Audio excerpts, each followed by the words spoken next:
कार्यकर्ताओं के लिए ट्रेनिंग सेशन था, क्योंकि आप सब लोगों को पता है कि आम आदमी पार्टी की ताकत, आम आदमी पार्टी की चुनाव लड़ने के लिए रणनीति ताकत सिर्फ और सिर्फ हर घर तक, हर आम आदमी तक पहुँच है।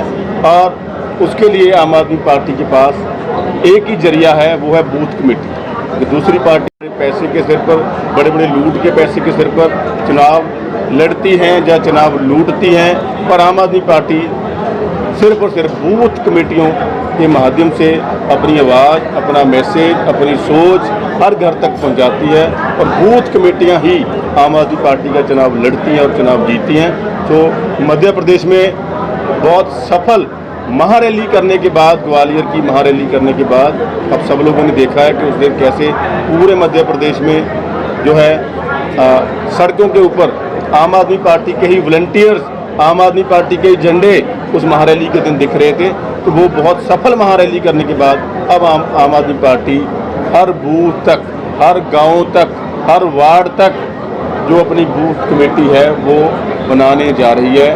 और इन बूथ कमेटियों के पदाधिकारी, इन बूथ कमेटियों के सचिव किसी नेता के जान पहचान के, किसी नेता की सिफारिश वाले, कोई पैसे वाले लोग नहीं होंगे।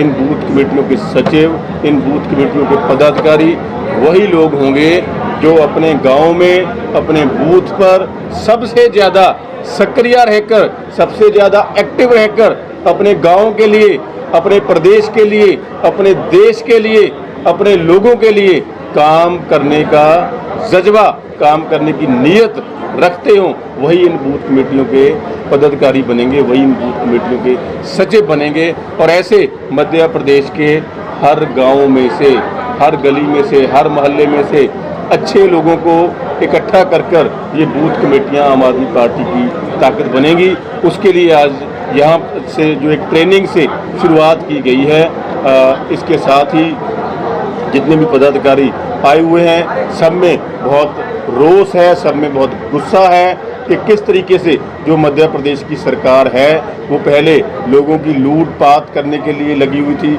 बड़े बड़े भ्रष्टाचार के मामले सामने आ रहे थे, स्कूलों की तरफ, अस्पतालों की तरफ कोई ध्यान नहीं दे रहा था। क्राइम मध्य प्रदेश में, बेरोजगारी जो है लगातार, कर्जा लगातार बढ़ता जा रहा था।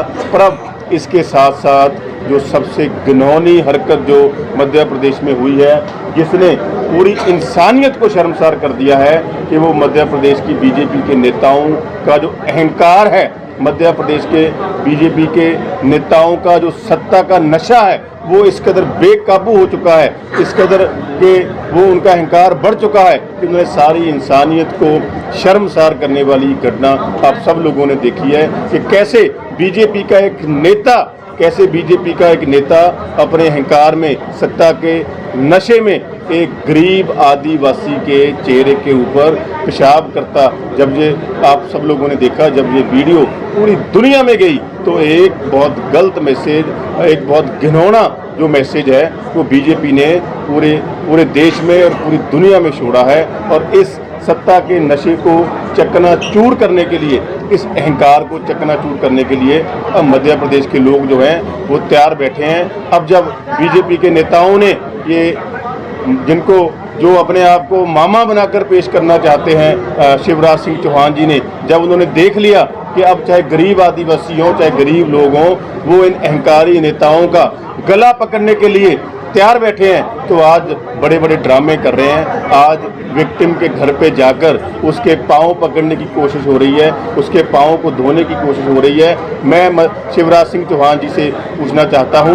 कि आज से पहले भी आपने जाकर कभी किसी हमारे गरीब आदिवासी भाई का कोई हालचाल पूछा, उनकी कोई खबर जानी? आज से पहले भी कभी आपने उनके पाँव धोए? ये सिर्फ आप अपना चुनावी ड्रामा कर रहे हैं, ताकि जो आपकी असलियत, जो आप लोगों की रियलिटी पूरी दुनिया के सामने आई है, अब आप चुनाव में उसको ढकना चाहते हैं। आप चुनाव में लोगों के गुस्से को शांत करने के लिए उसको कम करना चाहते हैं। अगर आप लोगों की नीयत सही होती, अगर आप लोगों ने अपनी पार्टी के नेताओं को शिक्षा अच्छी दी होती तो आपके नेता ऐसी हरकत ना करते, ऐसी इंसानियत को शर्मसार करने वाली हरकत ना करते।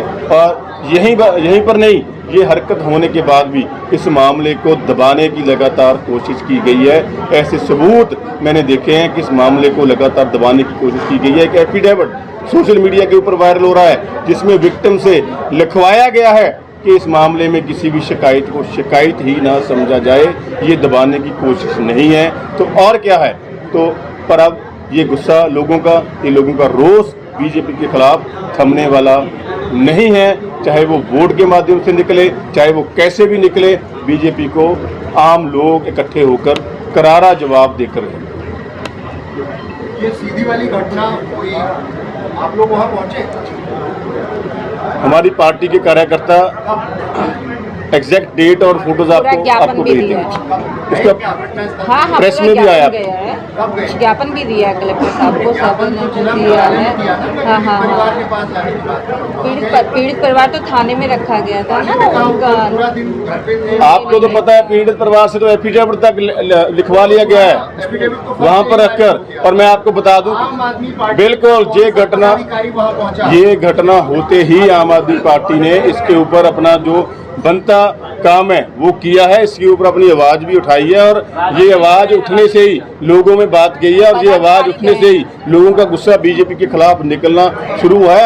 अगर आम आदमी पार्टी अपनी आवाज ना उठाए तो जो दूसरी पार्टियां हैं कांग्रेस बीजेपी एक दूसरे को अच्छे से मैनेज कर लेती हैं। और घटना स्थल के ऊपर जाने की आपको तारीख चाहिए, आपको समय चाहिए, वो हमारे प्रदेश अध्यक्ष आपको बता रहे हैं, आपको भेज देते हैं। आप लोग बिल्कुल पदाधिकारी गए पूरे आप लोग हमारे भी पदाधिकारी करते हैं, गए परसों गए। 100 यूनिट बिजली माफ, नहीं आपको जानना एक मिनट होगी बात। हाँ जी बताइए। 100 यूनिट बिजली माफ की आप लोग बात करते हैं और पानी माफ करने की बात करते हैं, और कांग्रेस तो पहले से इस तरह की घोषणा कर चुकी है। 100 की किसने की है? हमने पंजाब में कर रहे हैं, हमने पंजाब में 300 यूनिट जो बिजली है वो माफ कर रखी है। मतलब मध्य प्रदेश में जो हमारा ऐलान है वो सही समय पे हो जाएगा, पर पंजाब में 300 यूनिट हर महीने बिजली माफ होने की वजह से 90% लोगों का जो बिजली का बिल है वो जीरो आ रहा है। दूसरी तरफ मध्य प्रदेश में जो बिजली है वो सबसे ज्यादा महंगी मिल रही है इस मुल्क में, मध्य प्रदेश में, जबकि यहाँ पर बिजली पैदा भी होती है। तो पंजाब में बिजली बस से नहीं था, क्योंकि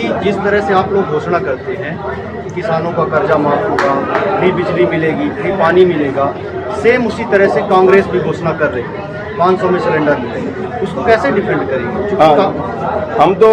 हम अपनी घोषणाओं में इसलिए कामयाब हो रहे हैं, हम अपना पैसा आम लोगों के ऊपर, आम भारतीयों के ऊपर लगाने में इसलिए कामयाब हो रहे हैं क्योंकि हम सिर्फ आम लोगों के ऊपर ही लगा रहे हैं, हम मित्रों के ऊपर लटवा नहीं रहे हैं। दोनों काम इकट्ठे नहीं हो सकते कि अपने मित्रों के ऊपर भी लटवाओ फिर आम लोगों के लिए पैसा नहीं बचेगा। ये पार्टियां अपने मित्रों के पास लोगों का पैसा लुटवाती हैं, बट हम उस लूट को रोककर, उस भ्रष्टाचार को रोककर आम लोगों के ऊपर आम लोगों का पैसा लगाते हैं। जैसे कि पंजाब में आपने देख लिया होगा कि जब से गवर्नमेंट बनी है 1 साल में बड़े बड़े भ्रष्टाचारियों को पकड़कर अंदर दिया है, बड़े बड़े भ्रष्टाचार से चलते टोल प्लाजा बंद किए हैं ताकि लोगों का पैसा लोगों के ऊपर जो है लगाया जा सके। सर, सीधी घटना को लेकर आम आदमी पार्टी का अगला स्टैंड क्या रहेगा? आम आदमी पार्टी का स्टैंड आपको बहुत अच्छे से, जिस दिन से ये घटना हुई है हर रोज मीडिया में क्लियर किया जा रहा है कि चाहे कि जो विक्टिम है उसको शिवराज सिंह चौहान जी और पूरी बीजेपी अपने पास बिठाकर पाँव पकड़कर उसके पाँव को धोकर इस मसले को मैनेज करने की कोशिश कर रही है। पर इसमें इंसानियत इतनी बुरी तरह से शर्मसार हुई है कि ये मसला मैनेज करने वाला नहीं है। उल्टा इसमें इस चीज़ की भी जांच होनी चाहिए कि किन किन लोगों ने इसको दबाने की कोशिश की है। और यहीं पर नहीं, चाहे कि जो क्रिमिनल कार्रवाई है, चाहे कि जो FIR है वो एक विक्टिम के ऊपर हुई है, पर आप सब लोग जानते हैं कि इस गंदी मानसिकता के पीछे कौन कौन है, किन किन लोगों ने, किन किन पार्टियों ने